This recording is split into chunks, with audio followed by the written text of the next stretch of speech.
பேராசிரியருமான திரு K சங்கரானந்தம் ஐயா அவர்களை வரவேற்புடன் கேட்டுக்கொள்கிறோம். வாழ்க வையகம், வாழ்க வையகம், வாழ்க வளமுடன். நமது பேராசிரியர் ஜி பிரகாசம் அவர்களை நாம் இந்த விழாவின் பொருட்டு மனைவி நல வேட்பு நாள் விழாவை நடத்தி கொடுக்குமாறு நாம் கேட்டிருந்தோம்.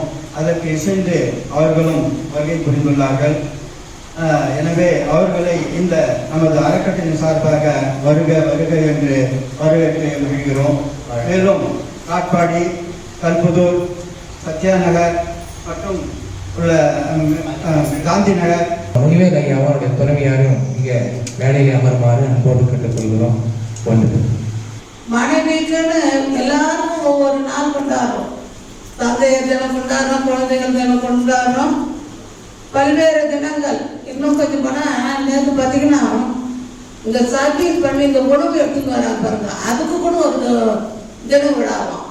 அப்போ எல்லாருக்கும் ஒரு தினம் இருக்குது. ஆனால் மனைவிக்கு அன்று இல்லையான்னு மிகவும் ஆதங்கத்தோடு மகிழ்ச்சி அவர்கள் வேதாத்திரி மகிழ்ச்சியுடைய துணைவியார் ஆகஸ்ட் திங்கள் 30ஆம் நாள் பிறந்தார்.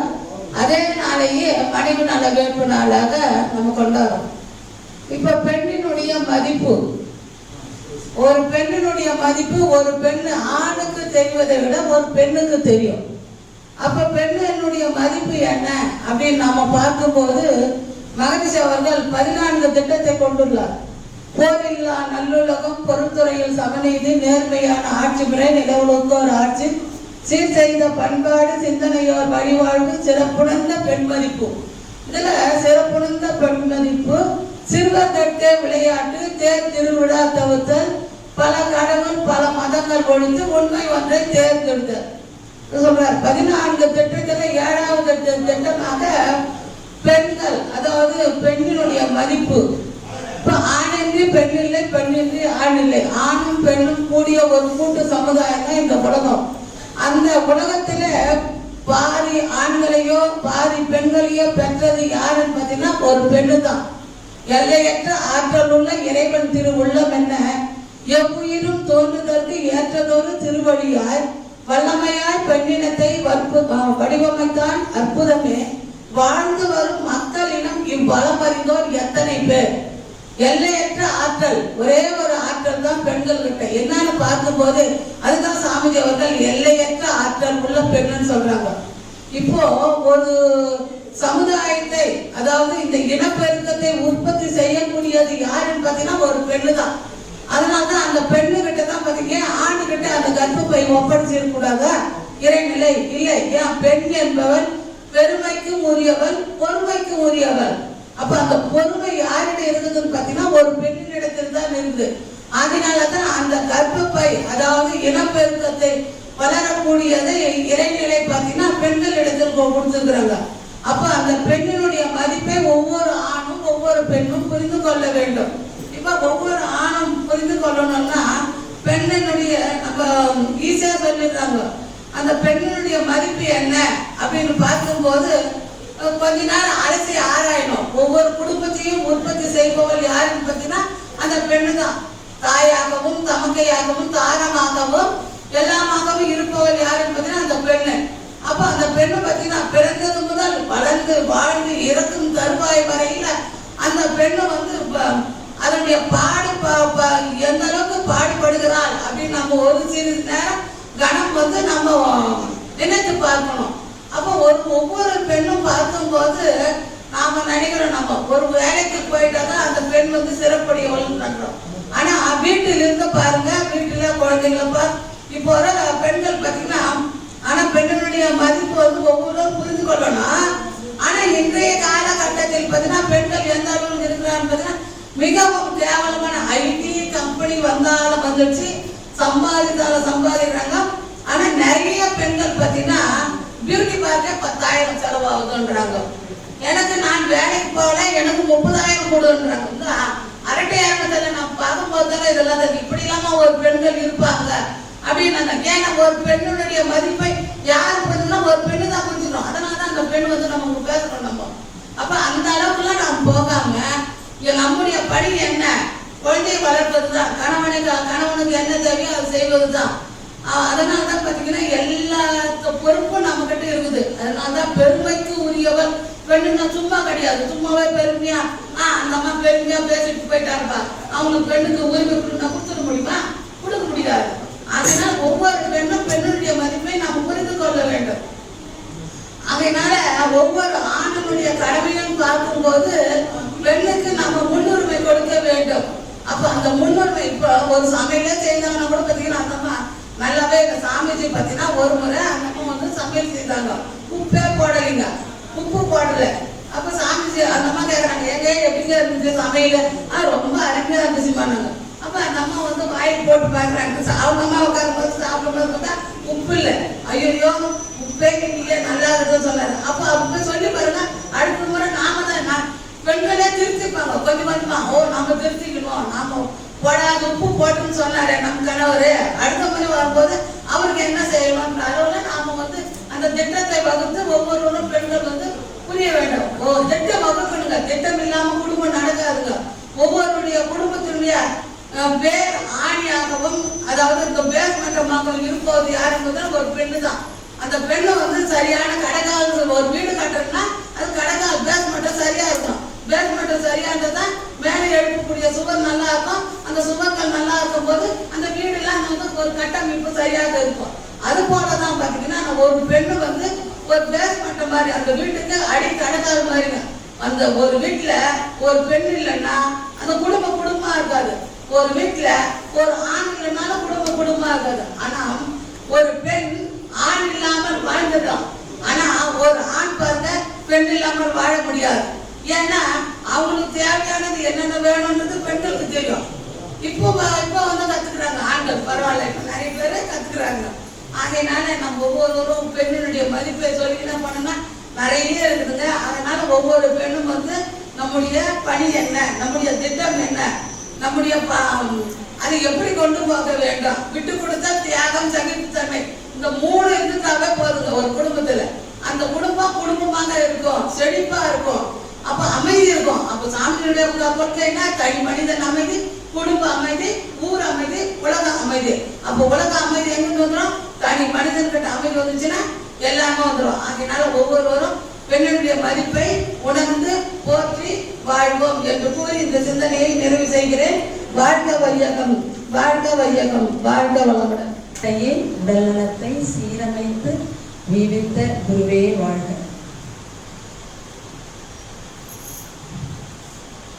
சொன்னாங்க, எல்லையற்ற ஆற்றலுள்ள இறைவன் திருவுள்ளமென்ன எவ்வுயிரும் தோன்றதற்கு ஏற்றதொரு திருவழியாய் வல்லமையாய் பெண்ணினத்தை வடிவமைத்தான் அற்புதமே வாழ்ந்து வரும் மக்களில் இவ்வளம்பறிந்தோர் எத்தனை பேர் அப்படின்னு சொன்னோம் இல்லைங்களா.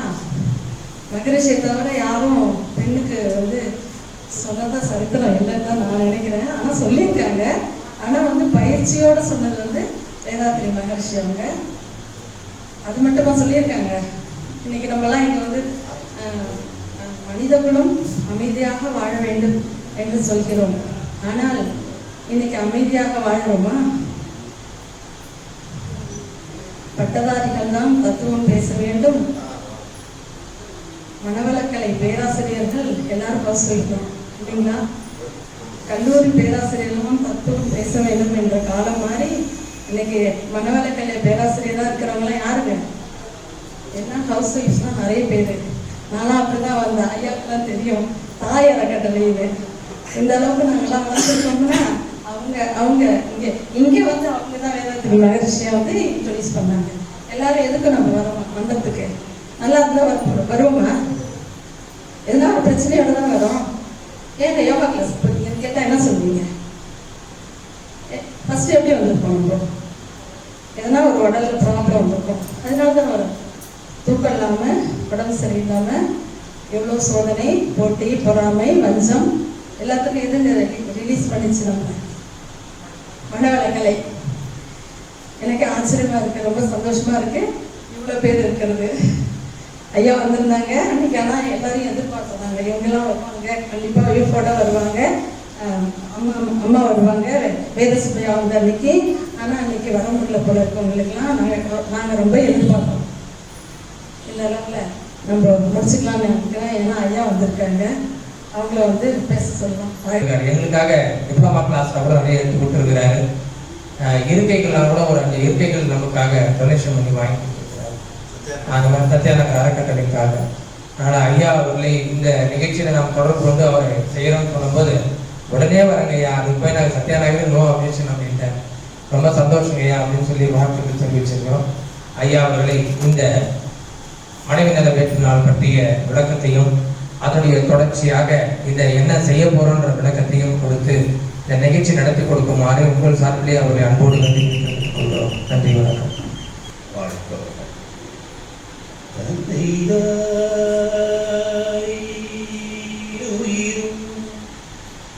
அழைத்ததொரு உடலாகி உலகில் அந்த இருயின் நிலைகள் அறமோ மற்றும் அளித்த பதிவுகள் நம் சொத்தாட்சி இந்த அரும்பிறவியில் முன்வினையறுத்து எல்லையில்லாமை பொருளை வந்தடைவதற்கு வந்த ஒரு உயிர்குழலின் சேர்க்கை வணங்கி குரு திருவடியை வாழ்த்தி வாழும், வணங்கி குரு திருவடியை வாழ்த்தி வாழும்.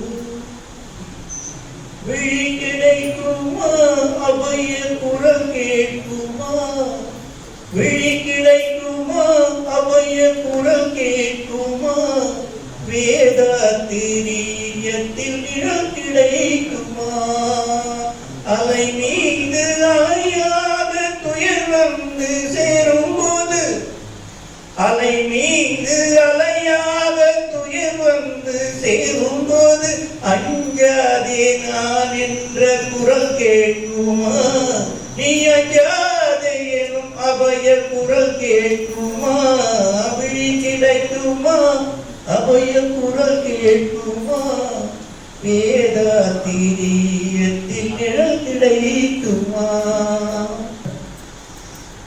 சத்யாநகர் அறக்கட்டளை பொருளாளர், செயலாளர், தலைவர் அனைவருக்கும் மற்றும் காட்பாடி உணவகக்கலை என்ற அறக்கட்டளையிலிருந்து வந்திருக்கும் மலர்ந்திருக்கும் சகோதரன் அவர்களுக்கும், பேராசிரியர், துணை பேராசிரியர் அருள்நிதி, பிரம்மஞானி, புதிதாக வந்திருக்கும் அனைவருக்கும் என்னுடைய இந்த மாலை நேர வணக்கத்தையும் வாழ்த்துகளையும் உங்களோடு பகிர்ந்து கொள்கிறேன். வாழ்க வளமுடன்.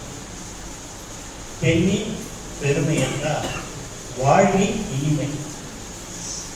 இன்னைக்கு இத்தனை நாள் காட்டிலும் ஒரு சந்தோஷமான நாள் நம்ம நினைக்கிறோம். ஏன்னா நமக்கு பக்கத்திலேயே தெய்வம் ஒன்று இருக்கு. ஒரு இறைவன் இன்னொரு இறைவனுக்கு வாழ்நாள் முழுவதும் துணை செய்ய வந்தவர் தான் வாழ்க்கை துணை. அந்த வாழ்க்கை துணை நமக்கு பக்கத்தில் இருக்கும் போது ஒரு பலம் தானே. இத்தனை நாள் எப்படி எப்படியோ கடந்தன காலங்கள். ஆனால் மகரிஷியினுடைய தத்துவார்த்த மொழியிலே பெண்ணுக்கும் பெருமை சேர்த்த பெரும் ஒரு புகழ் இதுதான் இருக்கும். அப்போ அந்த இறைவன் நம் பக்கத்தில் இருக்கும் போது நமக்கெல்லாம் ஒரு மகிழ்ச்சி தானே. மகிழ்ச்சி இல்லை என்று சொல்ல முடியுமா? இன்று நாம் மனைவி நல வேட்பு நாளுக்கு வந்திருக்கிறோம். எத்தனையோ பிரச்சனைகளை நாம் வாழ்க்கையில் சந்தித்திருப்போம், பார்த்திருப்போம், கேட்டிருப்போம். ஆனால் அத்தனையும் தொடர்ந்து அதையெல்லாம் எடுத்தறிந்து இன்று நாம் இந்த மனவளக்கலைக்கு செல்கின்றோம். இந்த மனைவி நல வேட்பு நாளுக்காக செல்கின்றோம் என்ற ஒரு சந்தோஷமான நாளாக தான் இது இருக்க வேண்டும். இந்த நாள் நம் வாழ்க்கையில் கடைசி வரைக்கும் இந்த நினைவலைகள் நம்மோடு மோதிக்கொண்டே இருக்க வேண்டும். அதுதான் இந்த மனவளக்கலையினுடைய உண்மை தத்துவம். அப்போ பெண்களுக்கு பெண்ணின் பெருமை, மனைவி, இவர்கள் எல்லாம் வேத காலத்திலே ஏன் பெண்களை இரண்டாம் பிரஜையாக தான் நினைத்தார்களாம். என்ன காரணம் என்றால், ஆண்கள் வலிமையானவர்கள், அவர்களால் அனைத்தும் செய்ய முடியும்.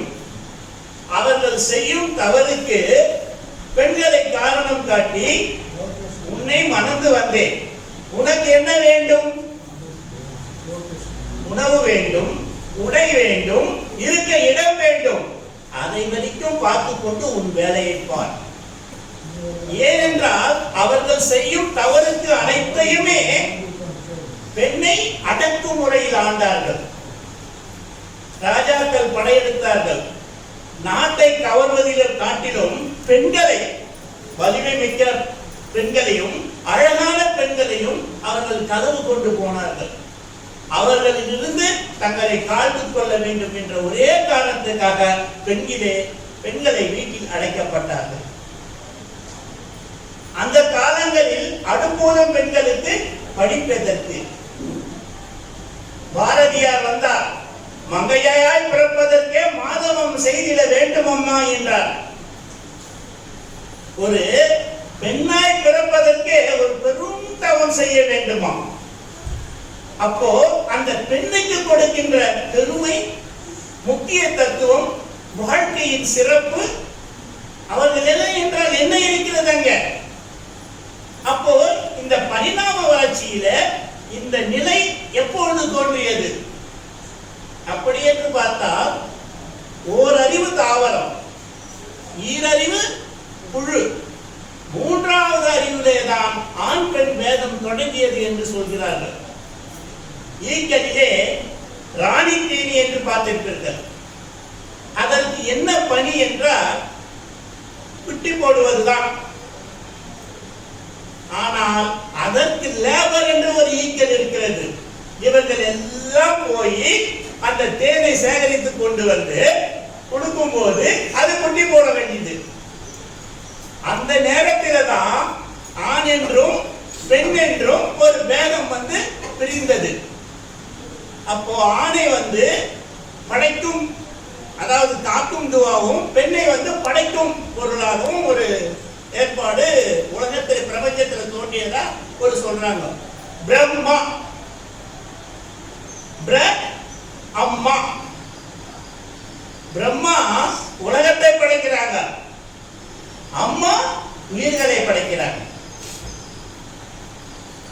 அதுக்கு பெயர் தான் பிரம்மா. சாதம் நம்ம வீட்டுல செய்து வச்சா அதுக்கு பேர் என்ன? சாதம். அதே கோயில் கருவறைக்குள்ள போயிட்டு வந்தா என்ன சொல்றோம்? பிரசாதம். பிரம்மம், பிரம்மா, அம்மா. இதுதான் அங்க உள்ள ஒரு வித்தியாசம், வேறுபாடு. அப்ப இதே ஒரே சாதம் தான். இது கருவறைக்குள் போய் வரும்போது என்னவாகுது? பிரசாதமாகுது. அப்போ ஆண் பெண் பேதம் என்று ஒன்று வரும்போது இந்து தர்மத்தில சத்திரபதியில ஒரு 7 சுரங்கள் இருக்குமா இந்து தர்மத்தில். அது என்னன்னா, ஒரு ஆண் தன் திருமணம் செய்து கொள்கின்றான். செய்து கொள்ளும் போது அந்த பெண்ணின் கரம் பிடித்து அவன் சொல்வானா, பெண்ணே, நான் 1000 தலைமுறைகள் மணந்து மணந்து மணந்து அந்த இறைநிலை பயணம் எனக்கு இன்னும் முடிவடையவில்லை. எத்தனையோ 1000 திருமணங்கள் செய்துவிட்டேன், ஆனால் என்னுடைய பதிவுகள் இன்னும் தீரவில்லை. நான் இறைநிலையை அடையவில்லை. உன்னை இன்று கரம் பிடித்து உன் மூலம் நான் அந்த பதிவை மாற்றி நல்பதிவை அடைந்து அந்த இறைநிலையை அடைய வேண்டும் என்கிறார். அப்போ ஒரு ஆணுக்கும் அங்க யார் தேவைப்படுகிறார்கள்? ஒரு பெண் தான் தேவைப்படுகிறார்கள். இப்ப சொன்னாங்க இல்லையா, எல்லையற்ற ஆற்றல் உள்ள இறைவன் திருவுள்ளம் என்ன? எவ்வுயிரும் தோன்றுவதற்கேற்றதொரு திருவழியார் வல்லமையாய் பெண்ணினத்தை வடிவமைத்தான் அற்புதமே, வாழ்கின்ற மக்களில் இவ்வளமறிந்தோர் எத்தனை பேர். கண்ணதாசன் ஒரு பாடல்ல சொல்வாரு, சித்திரத்தில் பெண்ணெழுதி சீர்திருத்தும் மாநிலமே. சித்திரத்தில் பெண்ணெழுதி சீர்திருத்தும் மாநிலமே. அந்த சித்திரம்னா பெண்களை ஒரு அழகா படிக்கிறோம். அந்த வடிக்கும் போது ஒவ்வொரு இடத்துலயும் ஒரு பெண்ணையும் ஒரு குழந்தை வச்சிருக்கிற மாதிரி விதவிதமா இருக்குது. ஆனா அன்னை என்றும் தந்தை என்றும் மார்பரைக்கும் பெரியோரே. என்னுடைய அம்மா தான் எனக்கு தெய்வம், என் மனைவி தான் எனக்கு தெய்வங்க. நான் காலையில அவங்களை எழுந்து அவங்கள்ட்ட அந்த தண்ணி கொடுத்துட்டு வந்தா இன்னைக்கு எல்லாம் என் காரியம் செய்யங்க. அன்னை என்றும் தந்தை என்றும் ஆர்வரிக்கும் பெரியோரே. என்ன சொல்றோம்? அவங்கள மாதிரி யாரும் இல்லை. என் மனைவி மாதிரி யாரும் இல்லை, என் அம்மா மாதிரி யாரும் இல்லை, என் தங்கை மாதிரி யாரும் இல்லை, என் சகோதரி மாதிரி யாரும் இல்லை, என் பாட்டி மாதிரி யாரும் இல்லை. ஆனால் இத்தனை வடிவம் எடுப்பது யாரு? ஒரு பெண். இத்தனை வடிவம் எடுப்பதும் ஒரே பெண். அன்னை என்றும் தந்தை என்றும் ஆர்வரிக்கும் பெரியோரே. இன்னமுதம் என்பதெல்லாம் ஏட்டினிலே எழுதியதோ. இவ்வளோ பேசுறீங்க. தேனு அது சாப்பிட்டாதான் இனிக்குமா அல்ல ஏட்டுல எழுதுனா இனிக்குமா? சாப்பிட்டா தானே இனிக்கும், ஏட்டுல எழுதுனா இனிக்காது. அப்போ சொல்வதொன்று செய்வதொன்று. ஆண்களுக்கு ஒரு ராத்திரி சிவராத்திரி, பெண்களுக்கோ ஆடி மாதம் முழுவதும் நவராத்திரி மட்டுமல்ல, ஒவ்வொரு அம்மனுக்கும் கூழ்வார்க்கும் ராத்திரி, பொங்கலிடம் ராத்திரி, விதவிதமான அம்மன்கள். இவங்க அத்தனை பேரும் நம்ம கொண்டாடுறோம். ஆடி மாசம் சிறப்புனாவே ஒவ்வொரு வெள்ளிக்கிழமையும் ஒவ்வொரு ஞாயிற்றுக்கிழமையும் அம்மனுக்கு நாம் கூழ்வார்க்கின்றோம். அப்போ இத்தனை சிறப்புகள் கொண்ட அந்த பெண்ணுக்கு என்ன மதிப்பு இருக்கு? காலையில ஒரு பொண்ணு வேலைக்கு போகணும், எழுந்துக்கிறாங்க. எழுந்த உடனே வீட்டுக்காரு அனுசரிப்பு இருந்தா, அம்மா நீ ஏதாவது பாரு, நான் உனக்கு காய்கறி எல்லாம் வெட்டி கொடுக்குறேன், காய்கறி எல்லாம் வெட்டி உன் கூட நான் உதவி செய்யறேன், சீக்கிரம் சமைச்சிட்டு பிள்ளைகளை அனுப்புங்க, நீயும் ஆபீஸுக்கு போகணும் நானும் ஆபீஸுக்கு போகணும் அப்படின்ற ஒரு எண்ணம் வந்தா அந்த குடும்பம் ஒரு கோயில். நான் ஆண், அந்த டாமினேஷன் நான் ஆண். ஏன்னா காலங்காலமா இது வழிமுறையில வந்து நான் போகணும் அப்படின்னு அவர் எழுந்தவொன்னு அவருக்கு நேரம் பெட் காப்பி அங்க வந்துடணும். அந்த பெட் காப்பி வர்றதுக்கு கொஞ்சம் கால தாமதம் ஆனாலும்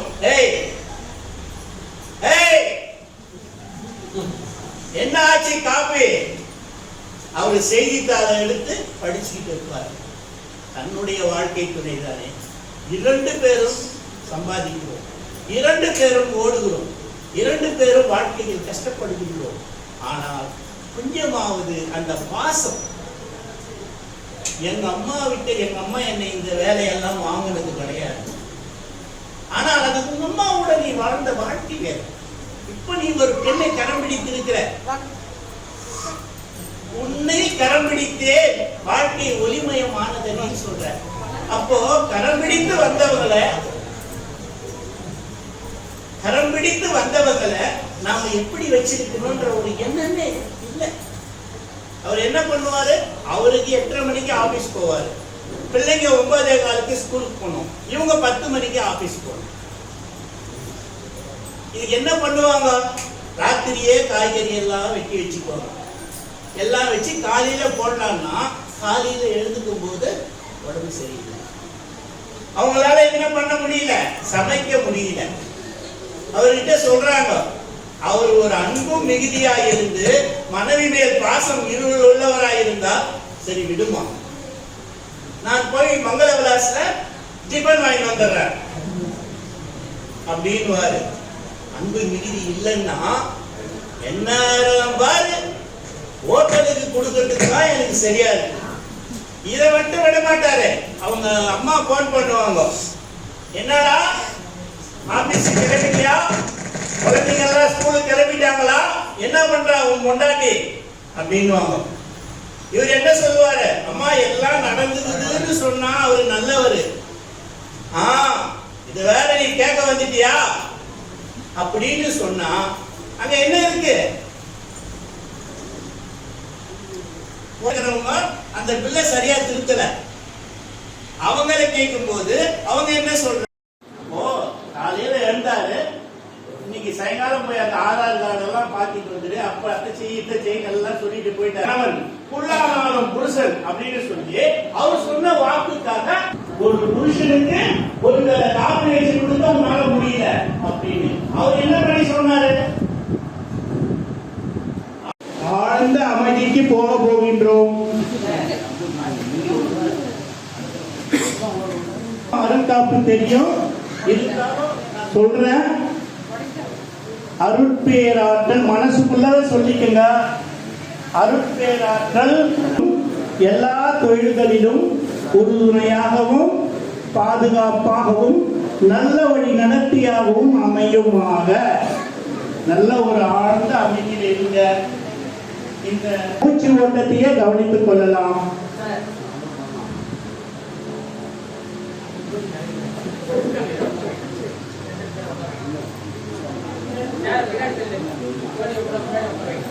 இப்போ காந்த பரிமாற்றம் செய்ய இருக்கின்றோம். 2 கைகளையும் கைகளிலே நிலைத்திருக்கட்டும். அது 2 அங்குலமாக கொண்டு வாருங்கள். மீண்டும் 6 அங்குலமாக கொண்டு போங்கள். இப்படியே சில நிமிடங்கள் செய்து வாருங்கள். அந்த காந்தம் உங்கள் கையில் திரிவாவதை உணருங்கள். மெல்லியதாக அமைதியாக கண்களை மூடி மனம் முழுவதும் கவனம் கைகளிலே இருக்கட்டும்.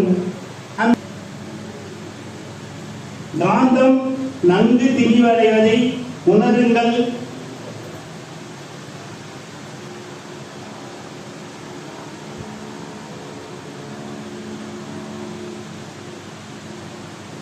போதும். வேண்டும்.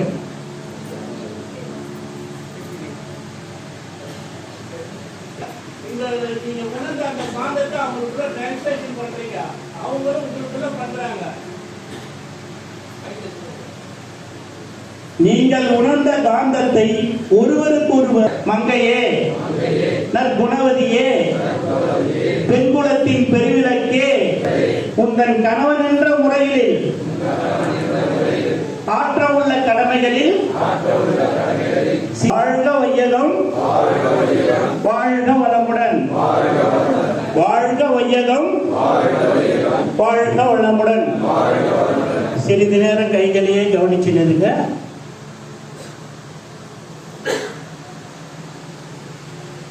இப்ப 2 பேரும் சேர்ந்து சொல்லணும். கோபதாபங்கள், கடுஞ்சொற்கள், அவமதிப்பு போன்ற குற்றங்கள் மறந்தும் இனி மண்ணுலகில் மாண்போக வாழ்வோம். குடும்ப அமைதிக்கு வித்தான பொறுமை, விட்டுக் கொடுத்தல், தியாகம் 3ஐயும் கடைபிடித்து நம் தலைமுறை போற்ற வாழ்ந்து காட்டுவோம். குடும்ப கடமைகளில் நமக்குள் அறிவோடு வாழ்ந்து காட்டுவோம். பெண்களை பார்த்து அவர்கள் முகத்துக்கு நேருக்கு நேராய் பார்த்து வந்தமைக்கு நான் பாக்கியம் செய்தவன், உன்னை என் வாழ்நாள் முழுவதும் போற்றி பாதுகாப்பேன் என மனதார உரைக்கின்றேன். வாழ்க வளமுடன். எல்லோரும் அவங்களை திரும்ப சொல்லி தலையில வச்சு விடுங்க. எல்லோரும் தலையில வச்சு விடுங்க.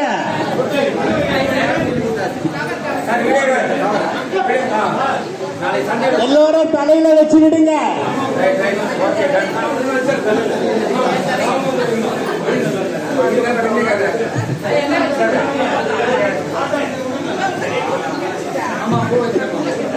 எல்லாரும் தலையில வச்சு விட்டாங்களா? வாழ்க்கை துணிவரை பார்த்து இக்கனி போன்று கனிவான மனம் கொண்ட நீங்கள் கனியில் உள்ள வித்து முளைத்து மீண்டும் வளர்ந்து பூவாகி தாயாகி கனிவது போல இக்குடும்பத்தில் என்னை ஏற்று மலரச் செய்து கனி போன்ற சுவை நிறைந்த வாழ்க்கை அளித்ததற்கு நன்றி கூறி இக்கனியை நான் தங்களுக்கு அளிக்கின்றேன். வாழ்க வளமுடன், வாழ்க வளமுடன், வாழ்க வளமுடன். இந்த கனியை ஒவ்வொருவரும் அவருக்கு கொடுங்கள். இப்போது எல்லா ஆண்களும் நான் சொல்லக்கூடிய பாடலை நீங்களும் சேர்த்தே சொல்லுங்கள். உங்களுடைய துணைவியார் தங்களுடைய வாழ்க்கையிலே எல்லாவற்றையும் பிறந்த ஊரை விட்டு பெருநோக்கில் கடமையராற்றும் பற்றற்ற துறவி என பண்பற்றவத்தில் வாழ்க்கை நலமீரும் மற்றவரும் கொண்டு உண்ணன் மனைவியை வாழ்க வளமுடன், வாழ்க வளமுடன். நீங்களும் உங்கள் அன்பு குடும்பமும் அருள்பெரும் அருளெறியும் கல்வி தரம் தானியம் செல்வம் செல்வாக்கு அழகு பெருமை நேர்நிறை உணவு ஒழுக்கும் கடமை என 16 பெற்று பெருவாழ்வு வாழ எல்லாம் வல்ல இறைவனும் குருவனும் துணை புரிய வேண்டும். வாழ்க வளமுடன், வாழ்க வளமுடன், வாழ்க வளமுடன்.